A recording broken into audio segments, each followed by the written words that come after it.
Hi. Hello. I had to go in the closet so Judith and I wouldn't talk over each other and have an echo effect in the same room. That's funny. Yeah. It's So like it's like your little studio. it is. It's like where we hide all of the stuff. It's where the glitter is held, and the other Yeah. dangerous chemicals. Yeah. Yeah, Yeah. Closets are very important places. they are. Hi, Loveland. Hi, Oh, Amber. hi there. Hello. And so we are, which group are we again? I got assigned to a different group, I think, than the one that I This originally. is why are we part of this community of practice? Perfect. That's awesome. Okay. Um, so I went ahead and I started recording this. And any, do we want to kind of go round robin on this? I'm just curious, are there other people here? Because I see A Wright and they're muted. I Yeah. see V Dunsing, and I'm just curious if other people are here besides who I see visually. Yeah. Loveland Library is here. So I see them. yeah. Yeah. I assume that if we start talking, they might join in, the other people. What do you think? Um, so I guess as a lead contributor, I don't know how I got myself into this. Sarah Mead was like, "Hey, Desiree, you want to be a lead contributor for the YOUmedia Learning Labs?" And I was like, "Sure, sounds great." But why I'm here as part of the YOUmedia network is to learn from people and to like share knowledge and um, just to be part of a community, because at my library, Judith and I are the only two people that do what we do. And it's kind of isolating, and just connecting with other folks would be great. What's your how big is your library system? So we have 18 locations, and Rockwood, the one I'm at, is the only one that has a maker space in it.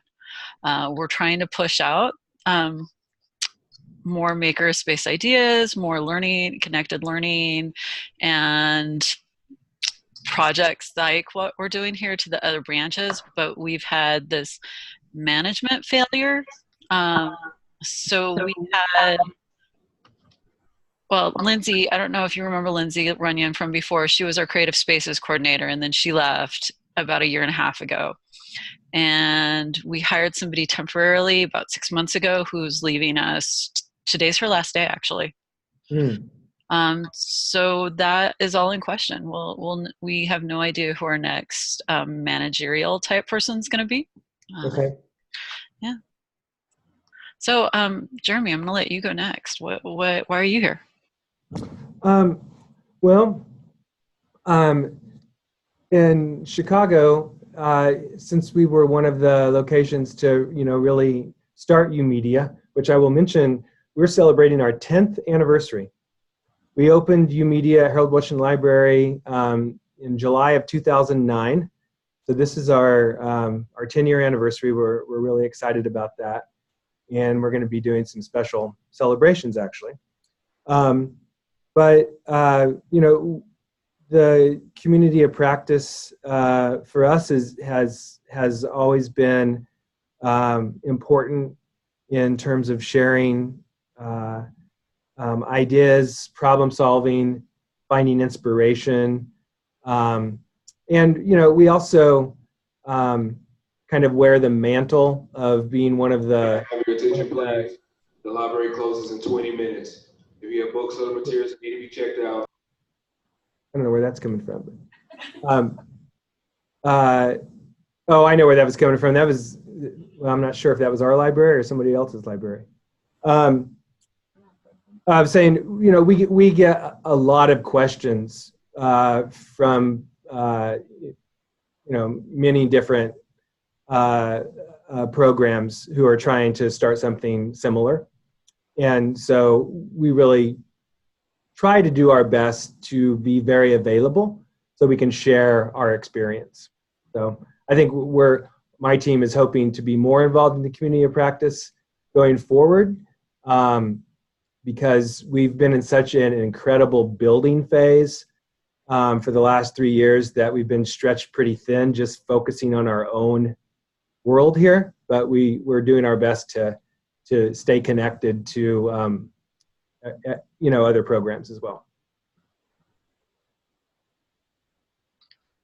Amber at Loveland, are you excited to share with us? Hi, everyone. So I think we're similar to Desiree in that we have in the past felt kind of isolated. We're a single municipal library.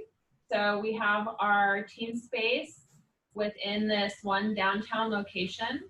And we have grown a lot in the past 5 years from kind of a select group of kids coming to kids from a bunch of different schools, from a bunch of different backgrounds, social groups, and creating that culture and explaining to the rest of the community and to the library of why that's important and why teens should be using the library. Having that advocacy piece, I think YOUmedia lends a voice to that conversation when we're talking to other people about it, and just learning from everything that you guys are doing and how it's successful. I think right now we're doing a whole lot of a little bit of everything, and we want to figure out how can we be intentional, how can we do the things that we're doing in a way that's sustainable. You know, we can only grow so much before we have to kind of step back and reflect and go, we don't have any more room in our space, so how can we use it more efficiently?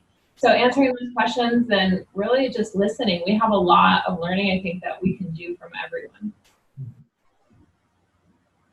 And just to clarify, are you guys Loveland, Colorado? Yes. Yes. I didn't know of any other Lovelands, so I was guessing you were Colorado, but I just wanted to confirm that I was right about that. There's a Loveland, Ohio that comes up when you Google it, but we're okay. Colorado, and we're a big arts community. We have multiple foundries. We have, a lot of outdoor culture, so it's a great opportunity for our kids, but unfortunately a lot of them, they don't get out to experience that. You know, they don't have transportation to go to these places, to be up in the mountains, to meet artists. So we try to connect them with the things that are all around them that they otherwise really don't know about. Yeah, that's a great mission, great goal. Yeah. So what do you all see as the most valuable aspect of this community? Like the community practice and the online. I mean, we had so many problems just logging back on after a while, because when Aztec switched up their platform, a lot of us lost access for a while, and I feel like we lost a lot of momentum in our community.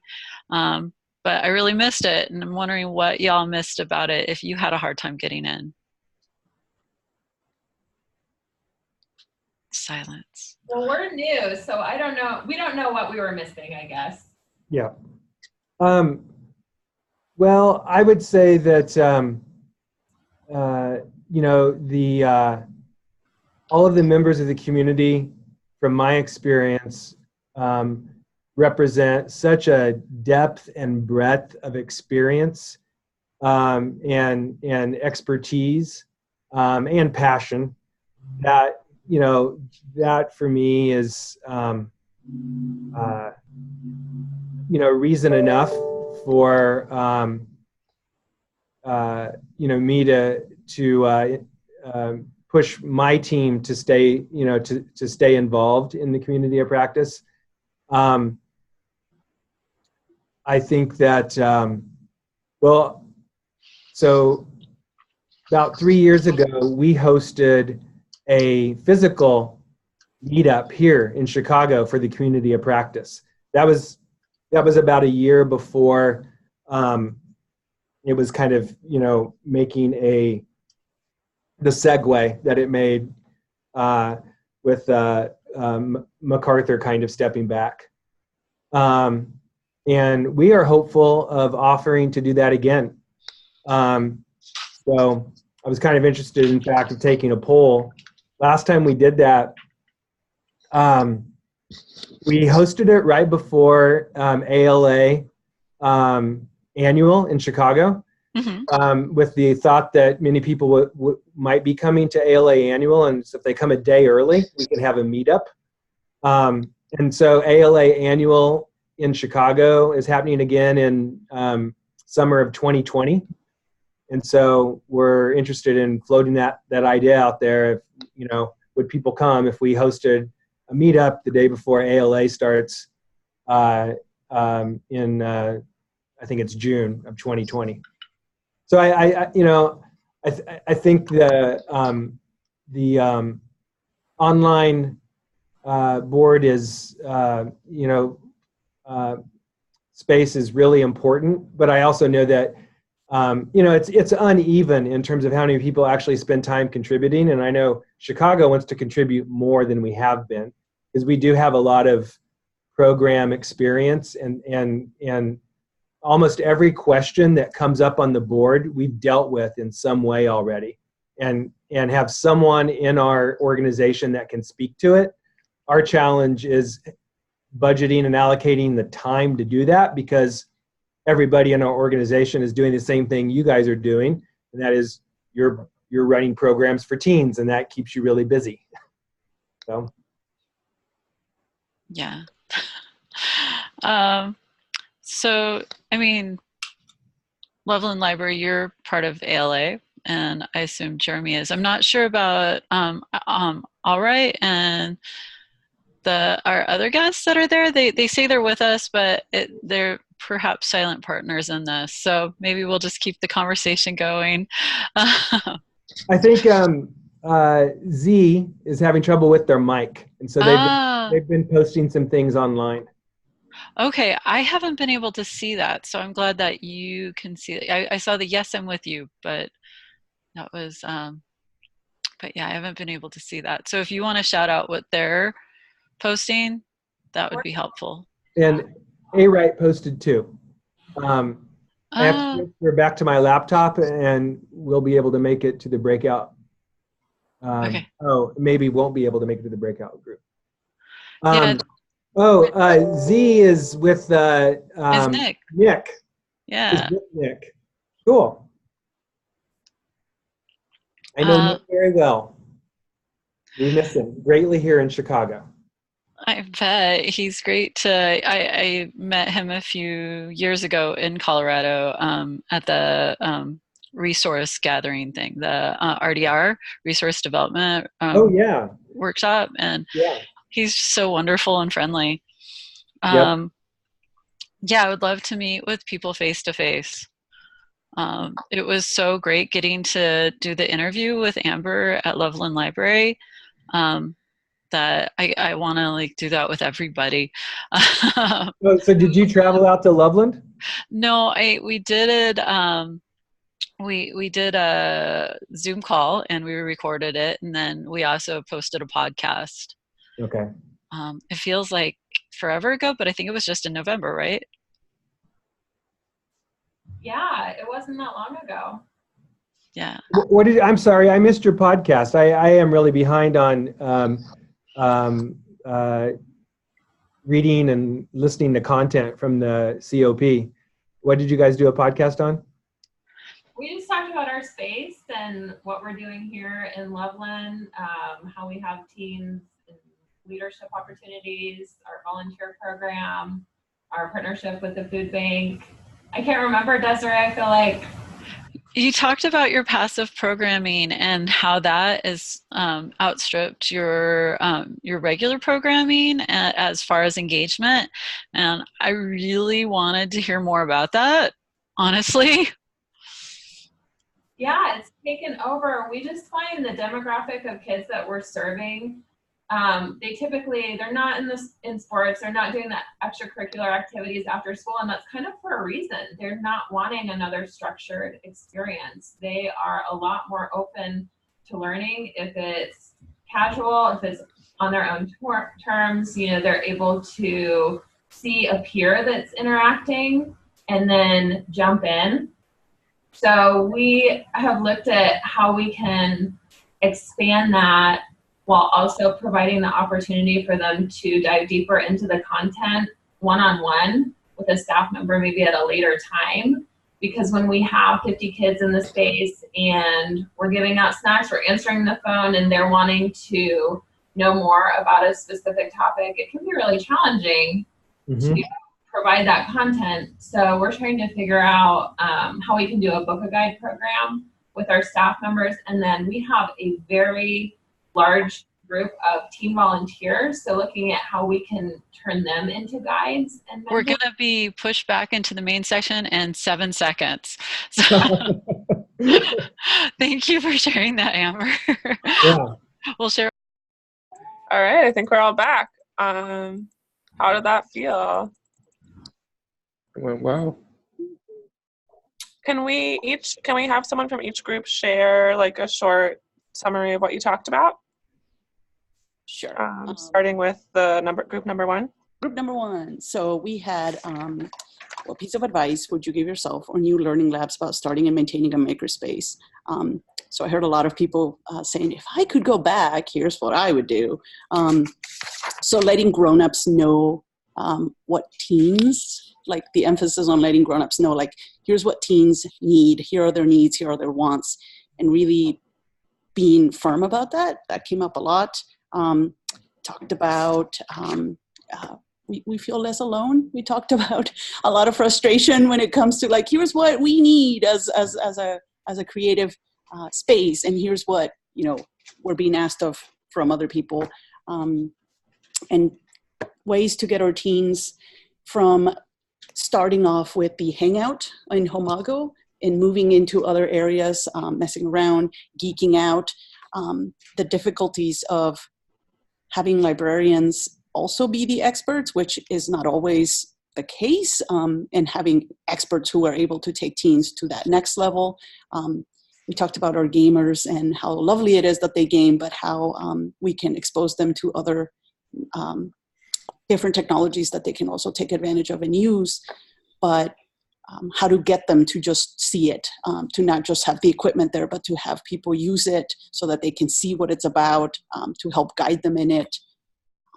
Let me know if everybody else that was in that session, if I missed anything, please step in and mention it. I think that's what I remember, but if I missed anything, let me know. Awesome. That's a lot of stuff, and we'll have the recording too to go back to also. Yay. Awesome. All right, group number two. So I popped into that group, but does anyone else want to share? Trisha, do you want to share? To put you on the spot. Yeah. You're good at talking. Now I'm definitely going to swear on this webinar, Nick. What the heck? I didn't. Okay. Yeah, so we talked a lot about getting people face-to-face again.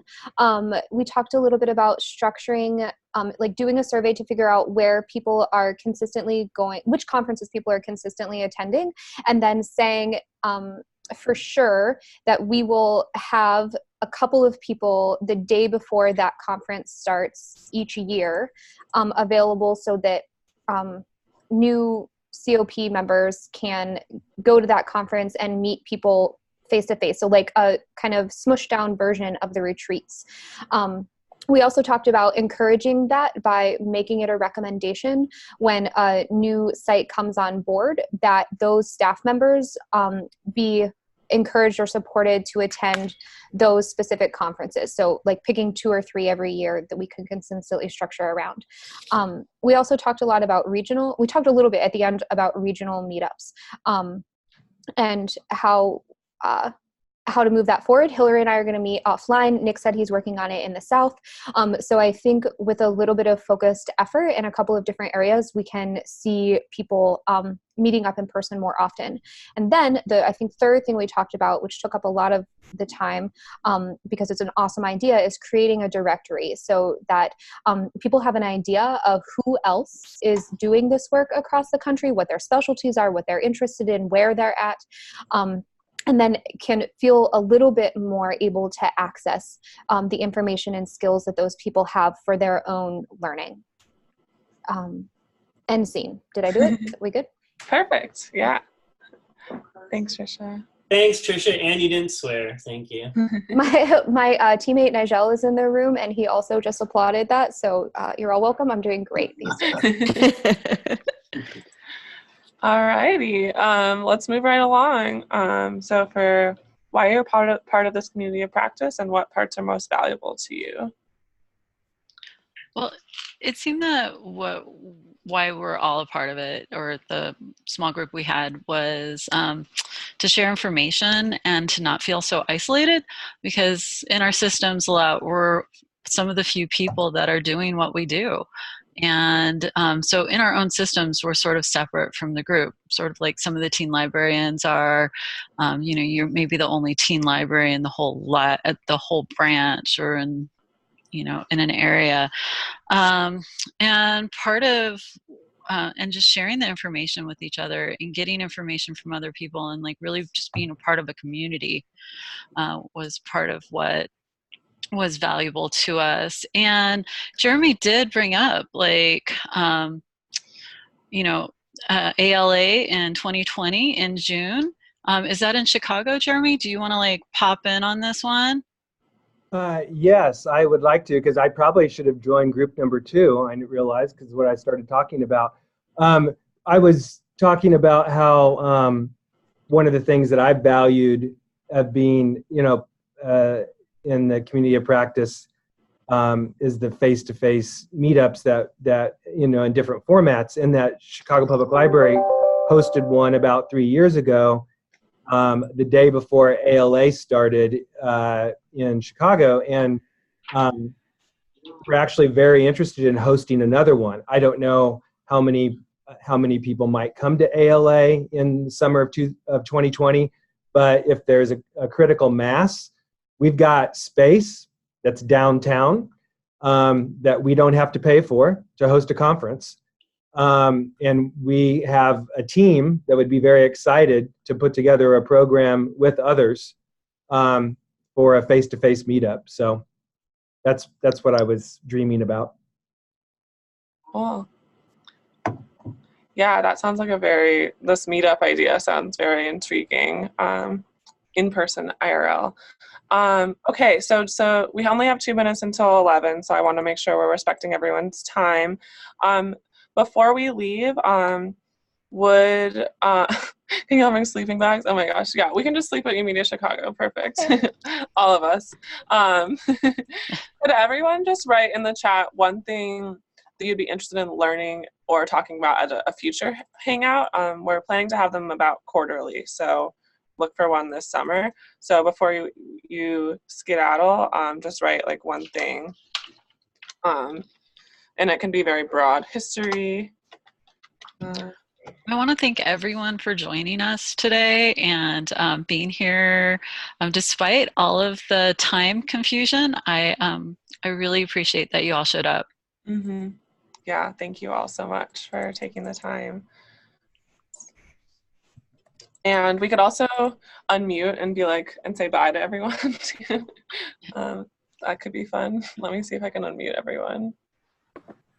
So yeah, once you've written your thing, I just closed the chat. You can just unmute yourself and say goodbye. Thanks, everybody. Bye, everybody. Yeah, bye. See you all. Bye. Good Thank job. We miss you. Nice to meet everyone. Good to meet you. Let's see, I'm gonna wait. Yeah. Oh. Sound like a robot. You're a crappy robot. It was a crappy robot.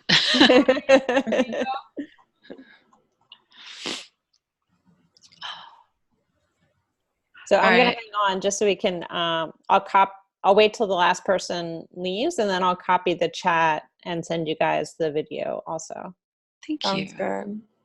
Oh yeah, and we all have videos that we share that we recorded in the breakout sessions. Yeah. So we should create. Do you want me to put the one I have into a shared space, and then everybody can put theirs there? Yeah. Mm-hmm. Okay. Mine may be a little wonky because I thought I was pushing a different button. And so it started midway through. So I apologize. Yeah, that's totally It's fine. okay. It's It fine. happens. Yeah. Cool. Yeah. The fact that we even have some recordings is super. Yeah. Yay! Yay! You guys did a great job. This is awesome. Look how many people came fun. too. Yeah. It was a good turnout. It was a really good turnout. Yeah. It was a great turnout. Nicely done. Okay. Well, onward. Yeah. Virtual high five. Good job, everybody. Oh, okay. Yeah. We'll be in touch about more Hangouts. Awesome. Sounds good. Okay. All right. Okay. Bye. Bye-bye.